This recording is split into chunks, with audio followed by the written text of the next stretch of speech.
নমস্কার বন্ধুরা, আমার চ্যানেলের নতুন আরও একটি ব্লগে তোমাদের সবাইকে স্বাগত জানাই। আজকে আবারও চলে এসেছি কিছুগুলো আনবক্সিং ভিডিও নিয়ে। তবে এবারে যেগুলো আমি আনবক্সিং করব সবগুলোই ছিল ফ্লিপকার্ট থেকে। এখন মোটামুটি আমি যা যা কিছু পারচেস করছি বেশিরভাগটাই ঘর সাজানোর জিনিসই কিনছি। ঘর সাজানোর জিনিস যতগুলো আমি কিনেছি তার মধ্যে সবগুলোই বলতে পারো মিশো থেকে কিনেছি। আর এই দু তিনটে জিনিস যেটা আমি ফ্লিপকার্ট থেকে পারচেস করেছি। কিন্তু ফ্লিপকার্ট আমার সঙ্গে এরকম করবে আমি কখনো ভাবতে পারিনি। যে ছবিটা দেখে আমি জিনিসটা পারচেস করেছিলাম সেই ছবিটা তোমাদের সঙ্গে শেয়ার করলাম। আর যে জিনিসটা আমি পেয়েছি সেটা তো তোমরা দেখতেই পারছো। তো একদম জিনিসটা বাজে ছিল। তো দেখা মাত্রই আমি আবার যেমনকার তেমনি প্যাক করে রিটার্ন পাঠিয়ে দিয়েছি। চলো এরপর দ্বিতীয় পার্সেলটা খুলি। এটাও দেখতে পাচ্ছ ফ্লিপকার্ট থেকে। এই জিনিসটা কিন্তু ফ্লিপকার্ট থেকে যথেষ্ট সুন্দর এসেছিল।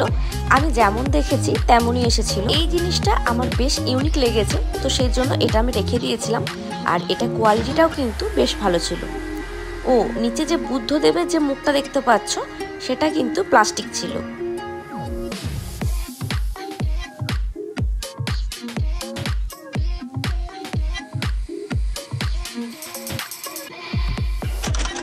এরপর চলে যাব 3 নম্বর পার্সেলে। এটাও ছিল ফ্লিপকার্ট থেকে।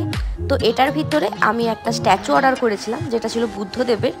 তো এটা গোল্ডেনের ভিতরে ব্ল্যাকটা দেখতে বেশ ভালো লাগছিল। আমি প্রথমে ভেবেছিলাম যে এটা হয়তো ভীষণ ভারী হবে, পরে দেখি এটা একদম হালকা। এটা কিন্তু দেখতে যথেষ্ট ভালো ছিল। তো আজকে আমি যে 3টে প্রোডাক্ট অর্ডার করেছিলাম তার মধ্যে 2টো বেশ ভালো এসেছে, আর একটা যেটা একদম ফার্স্টে ছিল সেটা একদম জঘন্য এসেছে। এই দুটো ছিল বেশ ভালো।